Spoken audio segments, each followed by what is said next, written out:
স্বৈরশাসনের অবসানের পর দেশের হাল ধরা অন্তর্বর্তীকালীন সরকারের এক বছরে দেশ জুড়ে ১২৩টি সংগঠন পালন করেছে প্রায় ১,৬০৪টি অবরোধ কর্মসূচি। এতে প্রায় প্রতিদিনই দুর্ভোগ পোহাতে হচ্ছে সাধারণ মানুষকে।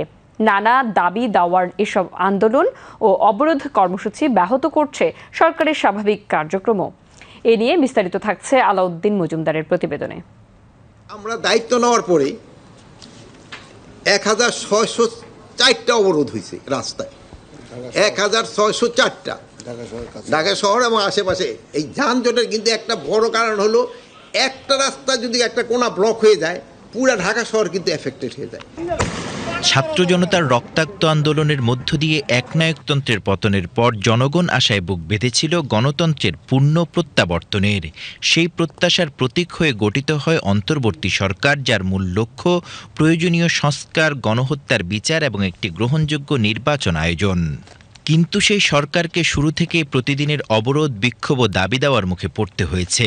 স্বরাষ্ট্র মন্ত্রণালয়ের হিসেবে গত এক বছরে ১২৩টি সংগঠন পালন করেছে ১,৬০০-রও বেশি অবরোধ কর্মসূচি। আমার কাছে মনে হয় এই ধরনের আন্দোলনের যৌক্তিকতা আসলে নেই বর্তমান সময়ের প্রেক্ষাপটে। সরকারকে অবশ্যই যৌক্তিক সময় দিতে হবে, কারণ পরিবর্তন বা উন্নয়ন সেটা রাতারাতি হবে না। অবশ্যই আমাদেরকে যৌক্তিক সময় দিতে হবে এবং গঠনমূলক সমালোচনা সেটার দিকে আমাদের মনোযোগ দিতে হবে। দীর্ঘদিনের চেপে রাখা দাবির বিস্ফোরণ এখন অন্তর্বর্তী সময়ে। তবে একসাথে এত দাবি যেমন বাস্তবায়নযোগ্য নয়, তেমনি এতে বাড়ছে জনদুর্ভোগ। যে বিভিন্ন ধরনের মানুষ দেখছি যে এই কিছু হলেই সায়েন্স ল্যাব আটকানো হচ্ছে, শাহবাগ আটকানো হচ্ছে, আমাদের ক্যাম্পাসের ভিতরে রাজ্যতে বিভিন্ন জায়গায় বিভিন্ন সমাবেশ করতে হচ্ছে। আমি মনে করি না কোনো ধরনের যৌক্তিকতা আছে, কারণ মানুষের একটা ফ্লেক্সিবল একটা সিচুয়েশন বা দেশের পরিস্থিতি স্বাভাবিক হওয়ার জন্য যে ধরনের সেই প্রসিডিওর না আগিয়ে যদি আমরা কোনো ধরনের দলীয় স্বার্থের কথা চিন্তা করে আমরা বিভিন্ন ধরনের জনসমাবেশ করি বা এটা করি সেটা করি, সেটা আমাদের জন্য কখনো সুফল বয়ে আনবে না। তো আমার দিক থেকে আমি মনে করব যে এটা যাতে না করা হয়, তাতে যাতে নিরুৎসাহিত করা হয় তাদের, বা যাতে সরকারকে বা ইন্টারিম গভর্নমেন্টকে একটা শিথিল একটা পরিবেশ দেওয়া হয়, যাতে তারা ঠিকভাবে সব সাজিয়ে গুছিয়ে আমাদেরকে একটা সুন্দর একটা নির্বাচিত সরকারের উপহার দিতে পারে। তবে আন্দোলনের এই ঢেউ কতটা যৌক্তিক বা বাস্তবায়নযোগ্য তা নিয়ে প্রশ্ন তুলেছেন বিশেষজ্ঞরাও। অন্তর্বর্তীকালীন সরকারের লক্ষ্য ও সীমাবদ্ধতা বুঝে পরিস্থিতি মোকাবেলার পরামর্শ দিয়েছেন তারা।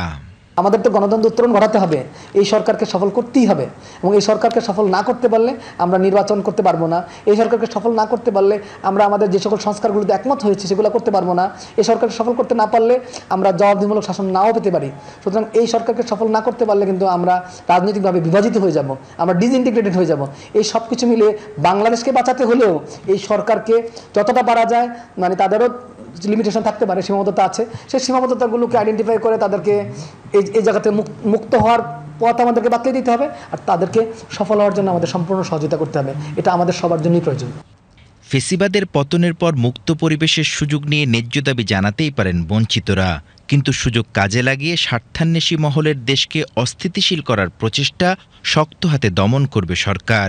এ বিষয়ে হুঁশিয়ার করেছেন স্বরাষ্ট্র উপদেষ্টা। Alauddin Majumdar, VTV news, Dhaka.